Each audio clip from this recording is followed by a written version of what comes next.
Well, hey everybody, it is West McDonald with Greg Walters for another episode of Business AI Live. How you doing, Greg? Doing well. How's it going with you? Lots of Yeah, no, AI stuff going on. It's still oh, crazy. it is absolutely, bonkers right now, right? We were just discussing Mm. before the show that I'll be heading down to Clearwater to speak with a group, the Pros Elite Dealer Conference, and pretty excited about that. And looking forward to speaking, with a bunch of dealers, right? Because this stuff, Greg, as Mm. it is just going crazy right now, right? Was it a year ago that ChatGPT came out? Was it November? Or it wasn't Yeah, it? yeah, pretty much a year ago, right? So it's really hard to believe. Wow. I can hardly, believe that it's been a year, right? But certainly with a lot of the advances and things that are going on, Yeah.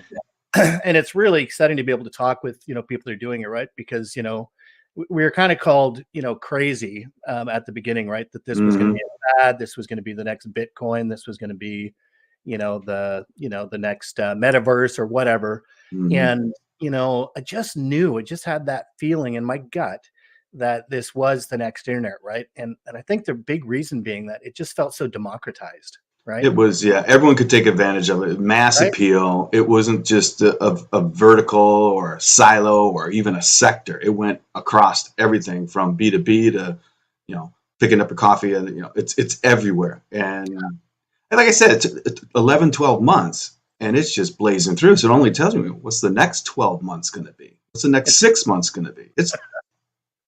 And I gonna be love fun. it. Yeah, And it's going to be crazy. the primary channel that you and I have historically served is the off squib channel, right? And Hmm. they have been, I would say honestly, pretty slow to adapt to this, right? That there's a lot of caution, a lot of fear, but Yeah. that's not everybody. And Mhm. man, I am so stoked. We obviously have a pretty big dealer panel coming up at ECS 24 that includes OEMs and dealers and others. And we just got somebody on the panel who I'm really excited to bring in. So without further ado, we are going to bring in a dealer. And any guesses out there in virtual land? Who the guest is? Right?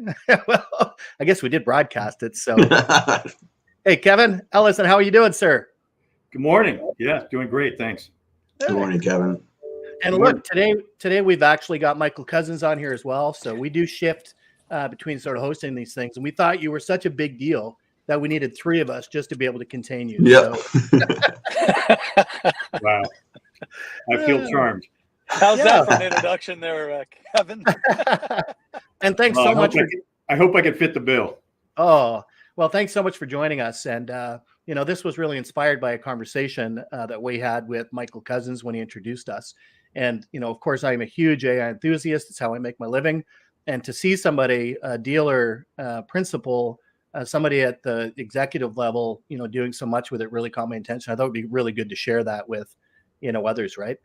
So for everyone that's out there, if you do tune in, let us know where you're watching from. Maybe we'll start with us. So I'm joining you from Canada, just across the border from lovely Buffalo. Go Bills. And what about you, Mr. Cousins? Where are you? Southeast. Florida. Nice. And Greg, I know where you're watching from. Yeah, I just got newly minted down in Fort Myers. So I've been here, I think, 48 hours. Nice. Yep. And Kevin, where are you joining us from? I know that we talked about it beforehand, and it's a lot earlier for you than for me. Right. So, no, it's actually cooling down here. I'm from Las Vegas, Nevada, home of the Stanley Cup champions, Vegas Golden Knights. There you go. Go Knights. I don't watch hockey, so I can say that. I don't follow a particular team. A Canadian that doesn't follow hockey. Wow. Well, make no assumptions about people, right? That's right. Thing. I can't believe we didn't make more of a bigger deal of the Las Vegas Raiders there, Kevin. Yeah. Well, especially from me being from Detroit. Not yet, but we're forming our teams now. We're forming them slowly but surely. We'll have the A's here in a couple more years. It's gonna be crazy. Well, like I started with, go Bills. And hey, if there's anyone out there that wants to add any comments or questions to this conversation, we are going to be talking about artificial intelligence and business. So why don't we dive right in? And I'm wondering, you were just at a meeting, right? This is one of the things that we talked about, Kevin. Maybe you could tell us a little bit about the CDA meeting that you were at, because I heard in all the top highlights from everyone there, they loved what you were talking about, and AI was the big topic. So maybe take us through, what happened down there. Sure. So the Copier Dealer Association, formerly known as the CDA, has a sales and marketing event in front of their owners meeting every year. And we were down in Mexico, and the agenda actually had probably 3 or 4 topics where we got to speak about AI. And it was a big topic there because this is big news. I mean, if you think about it, when it first came out, and you were talking about ChatGPT coming out in November of last year, it first looked like it was going to be a toy. Now it's becoming more like a tool, and we need to start adopting it. And there's a lot of feelings going on in the industry about whether this can be used as a tool. And there's a lot of fears going on about it right now. Yeah, that's pretty typical, but it's good to hear that more and more people want to hear about it, right? And again, like, it's only been 11 months and Absolutely. 12 months. If you really think about it, when it came out, think about this. So Larry Page and Sergey Brin at Google, who are retired from Google, in December of last year, they both got together and came out of retirement, came into Google, and wrote a product development plan that could actually even consider cannibalizing their own software.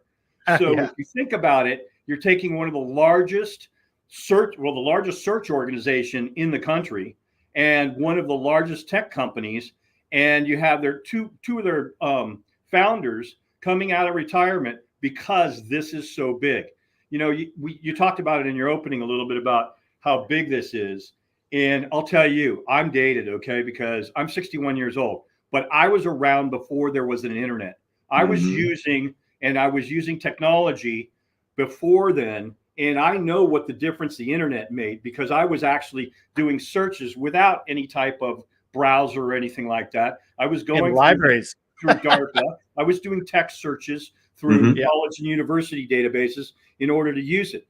But that's what we need to do because this is such a big technology innovation that's going to change all of our lives. Yeah, and it already has to some extent, right? And that's what's, kind of incredible. And, Michael Cousins, one of the conversations that you and I have oftentimes is we're looking at the software tools that we have today, which are already infused with AI, right? Without actually using a quote unquote, AI tool, right? And, that is happening left, right, and center, right? So, and we'll get to tools a bit later because I think tools are fun. And maybe one of the things that I'll jump into, right now is, Keven, AIS has been very progressive on this with your leadership on, the AI front.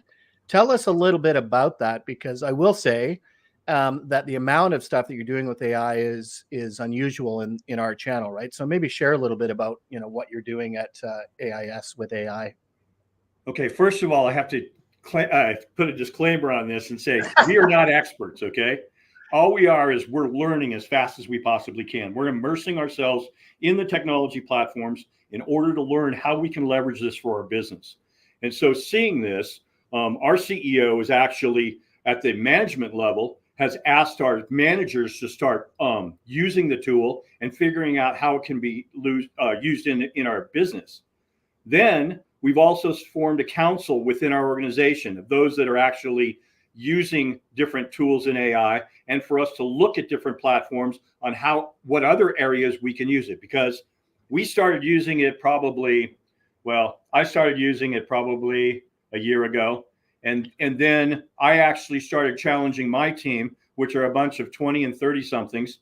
And they were all very scared of using the technology, about how it was going to change their lives or maybe even take their jobs.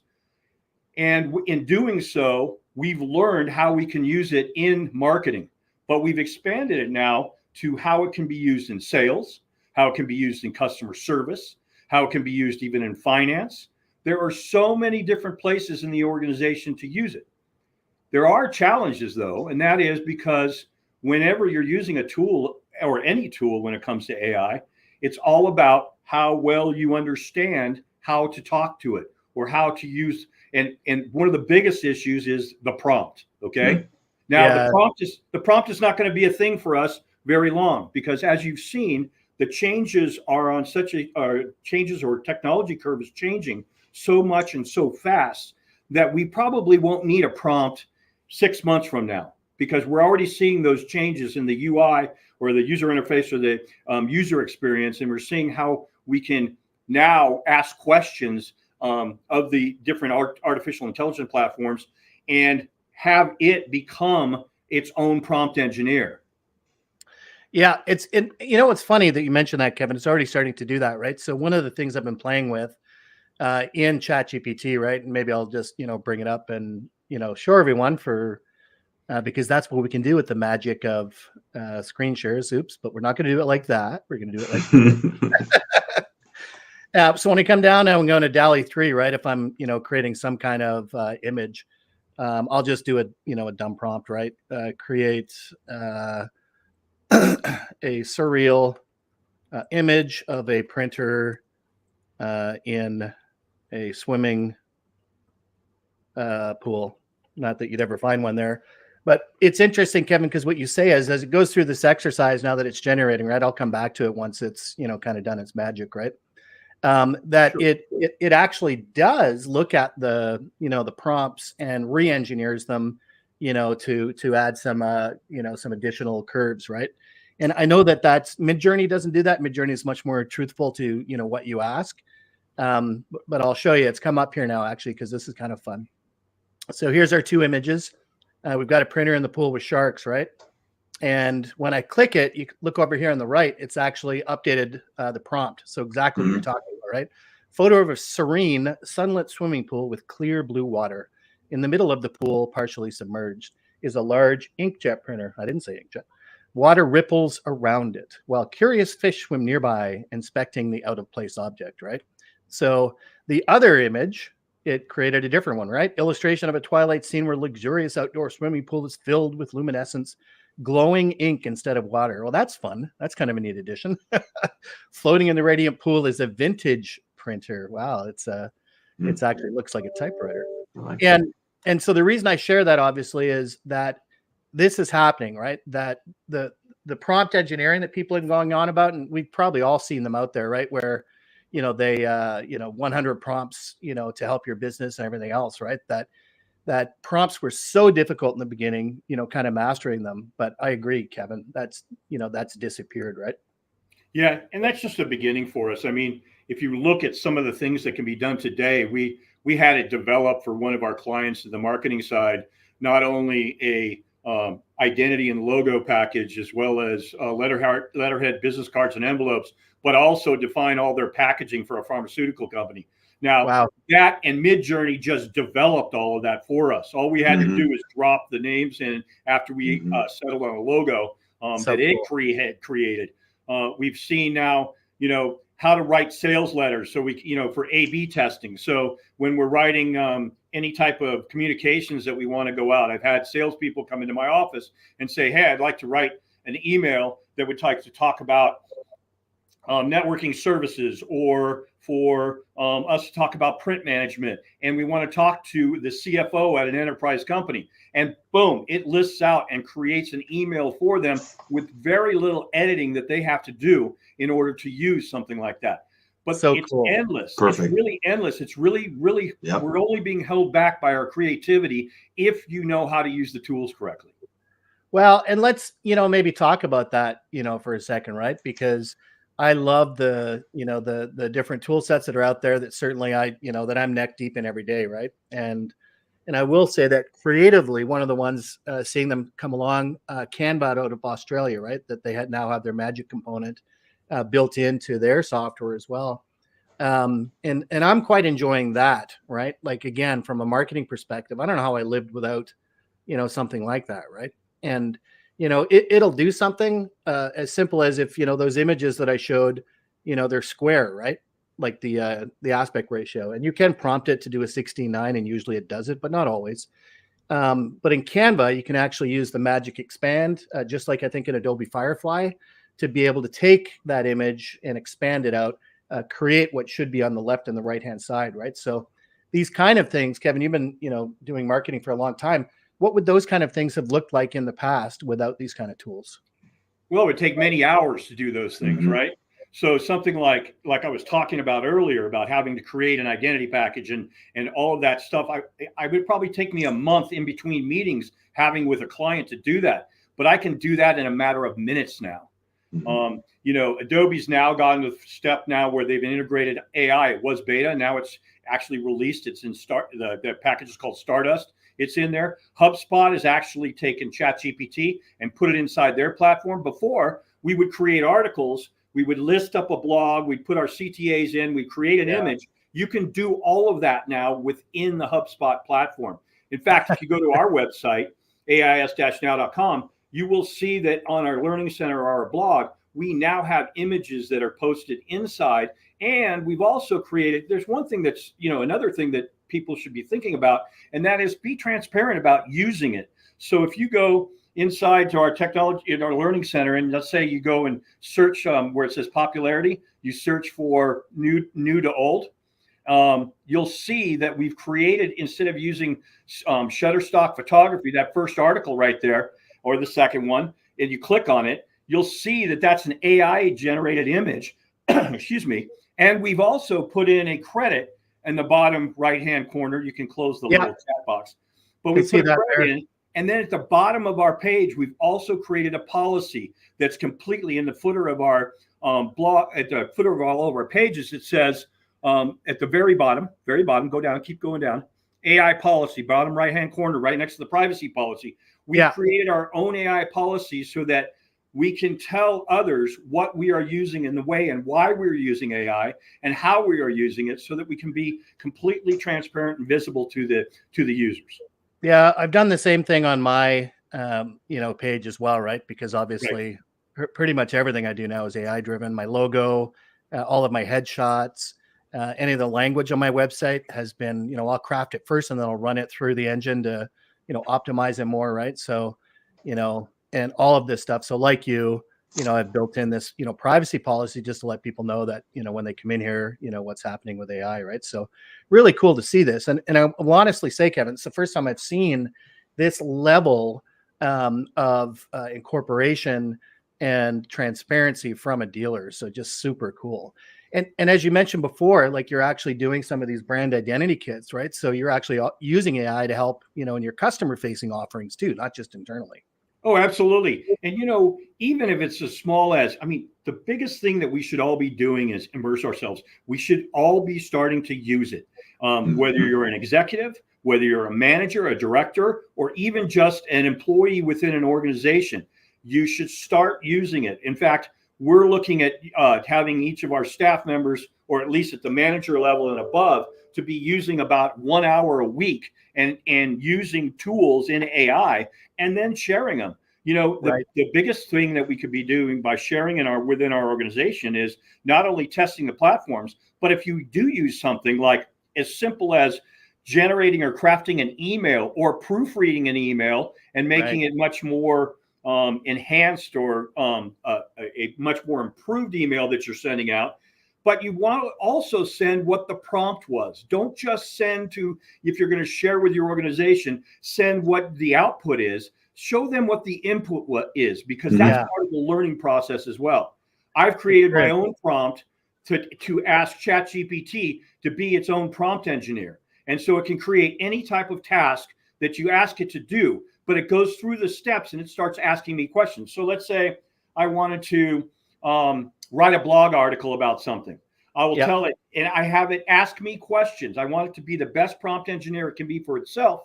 And I have it asking me questions about what the article is, what it's going to be about. And it starts asking me those tactical questions that anybody else that would be interviewing me do that. And then it creates the prompt when I say done. And then I put it back in and it writes the whole article for me. Yeah, I love that. And I've done the same thing. I've built an ROI calculator, right? And I can't use it for anything else once I've updated those custom instructions. And I assume that's where you've done it, right? So in the custom instructions, you really give it a role and certain parameters for what it can do. And it just blows me away, right? That, now it just asks you those questions. It's so cool. Yes. I love how you're using it. And that's the beauty of it. It's like I look at it as like having my most intelligent business partner partner, confidant, or peer that I can be working with, because as quick as I can think of something, it's going to come back with questions and answers. Oh, it's great. And Mm-hmm. any topic that I'm unfamiliar with, right? If I'm going to be interviewing a guest in a field that I'm not familiar with, right? You know, I love it for stuff like that as well. It's like, hey, look, I'm, you know, going to be interviewing somebody that's a cybersecurity specialist, particularly on the legal side. You know, can you tell me about some of the latest trends and everything else, right? Just boom, there I go. I've got my my backgrounder, if you will, for whoever that guest is, right? Just crazy. Like like you said, nothing you can think of that you can't do with it, right? If you can think it, you can do something with it. Yeah, it's something that somebody told me recently, which made really a lot of sense, is your best prompt yesterday will not be as good as the one today. Yeah, because so true. And we're learning so fast, is that we are creating and we are developing and we are learning as we go through this. right. Now, one of the things I want to talk about, Kevin, and maybe you can, speak to this, right? We all run into this in our daily lives. We're talking with somebody about, AI, and there's a lot of fear, right? I know that a lot of, and, I'm not saying there shouldn't be some fear, but there is a lot of fear out there. But, as I often, when I'm speaking with people, to say that, look, the train has left the station. Like, we're living in an AI world now, right? We have to adapt. So what kind of advice would you have for, those that are, still really terrified of the technology? Yeah, that's a great question, because I think a lot of fear has come out with the old Schwarzenegger Terminator movies about Skynet taking over because it didn't have any types of guardrails on it, right? But I mean, I listen to and read as much as I possibly can every morning. In fact, I just saw that our president has asked NIST to come up with guidelines this morning. Yep. And that's going to be something that's going to be regulated. One of the telltale signs at the CDA meeting that I was at a week and a half ago, one of the questions I was asked after my presentation was, hey, what about the competition using this against us? And I said, but isn't that a real good reason for us to be learning as much as we possibly can against to use this technology, to adapt it, for us to become knowledgeable in it? That's the real thing that we should be doing. It's something that we need to be the best we possibly can, or learn as much as we possibly can about how to use this technology and how to leverage the platforms. Yeah, it's so true, and I think that ignorance has always been the enemy of truth, right? That AI does have limitations. It does have things you have to be careful of. But one of the things I joke with people about is if you're not going to use AI, then there's a couple other things you need to get rid of right away. The first thing is people, because they make mistakes. Oftentimes they don't just hallucinate; they lie. Like, they go out of their way, to do things, right. They click on phishing emails. They, do all these things. So if we're worried about AI, then we definitely got to get rid of people, because, man, can they mess things up, right? The other thing is, I just mentioned it, email, right? The most dangerous tool in a business arsenal, right? That you can send things to people you shouldn't be sending them to. People can click on things that'll bring malware or ransomware into the organization, right? It's a dangerous, dangerous tool. But of course, it sounds silly, right? We're not going to get rid of people. We're not going to get rid of email. But similarly, I think once people start to understand it to the level that you do through use and understanding, that it becomes the same kind of thing, right? Is that a fair statement? Absolutely. Absolutely. We all need to do our best in order to learn as much as we possibly can, and it's changing so quickly. Mm-hmm. I mean, just think about three or 4 months ago, we were just getting some of these tools and they were coming online. Today, I mean, yesterday we saw Google put a injection, or they're putting $2 billion into Anthropic because that's where they're going, and they've got their own technology that they've been using with Bard and DeepMind, where they're using it in the healthcare industry for mapping the genome project. So it's just amazing that we're living at a very exciting time. Mm-hmm. I wish I was just starting my career right now, because it's so exciting.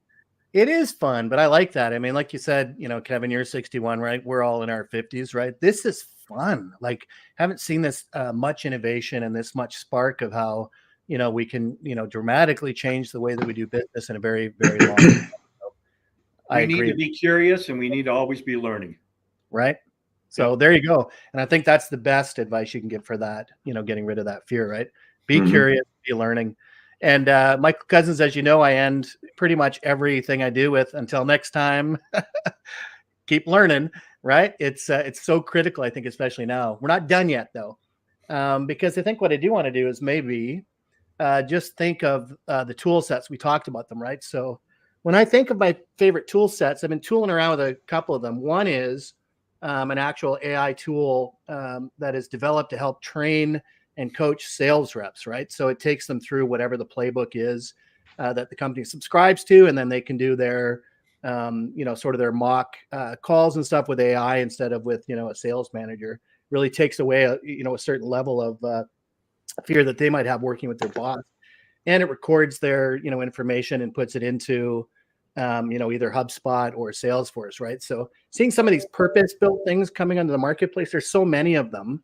But I would say that's probably one of my favorites right now that I've been tooling around with. And as I mentioned, the other one, my absolute favorite is Canva. The magic features, they're still a little wonky in some respects, but they're getting better and better.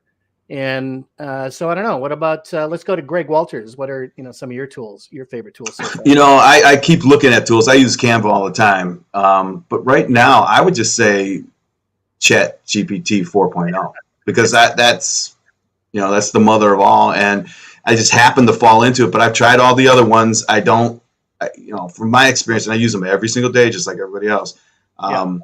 The filtration that occurs with the other platforms, I don't recognize it as much as, I recognize it more on those platforms than in OpenAI. Now, that could be just because I'm used to it. I really go back to what it is about the prompt, right? And again, the prompt is evolving, but that's really the key to getting rid of hallucinations and getting the data or the information back the way you want. It only does exactly what you tell it. If you don't tell it, it's going to take freedoms and bring back stuff that you didn't ask for. That's just the way it is. So yeah, my tool right now is still OpenAI's Chat 4. That's where I'm at with it. Yeah, maybe I'll change my mind on that. I'm not trying to flip flop, but no, you can't flip flop nowadays. It's like, and I'll tell you why. I'll tell you why I just said that, right? And of course it is, right? It's kind of like, well, duh, I love it, but now they've actually starting to roll it out to people where you don't have to choose the kind of thing you're trying to get it to do, right? So for everyone watching out there, if you're using ChatGPT 4V, like with Vision, you have to select, do I want to create an image with DALL-E? Do I want to do advanced data analytics? Do I want to, surf the web with Bing, or do I just want to have the classic thing? You'd have to select one of those things. But what's happening now is they're rolling it out to say, and Kevin, you brought this up earlier, right? It's prompting itself. It doesn't, you don't need to tell it that you want to surf the web or create an image or do this. It'll say, no, I gotcha. I know which one of these, modes will actually, do the best for you, right? So just killer. It's nuts. And hey, listen, I want to pull something up here, Kevin, because we're getting a little shorter on time. You want me to just give you a few tools that I look at really quickly? Oh, sure. Sorry. Go ahead. Yeah. So first of all, I read the TLDR AI newsletter that comes out every day. That's really important. Which one is that? Sorry, Kevin. So it's called TLDR AI. And so that's a really great newsletter. In fact, I got a behind me here. So that's something that comes out daily and tells us what news is coming out on AI on a regular basis. Yes, ChatGPT is great, but know the limitations of it. It still only goes back. It still only goes to 2021. So when you're looking for historical data, you have to use some of the extensions or some of the plugins for it in order to either read PDF files or for it to research and look at maybe a website. In fact, if you really want to do something quickly, have it do a summary of your website. Put it in, use the extension, and then it'll tell you how good your website actually is because it'll give you a summary of that. I think that if you look at some of the tools, Bard is an infant. It's growing, but it's going really fast. And you know what? Google's not going to lose here because they are too big. And they've got too much data when they start adding all their search data and all their Gmail data that we've been putting into and all the information we've been putting into Google's products for a long time. Then you've got Anthropic, big. That's a great one. Llama's another good one.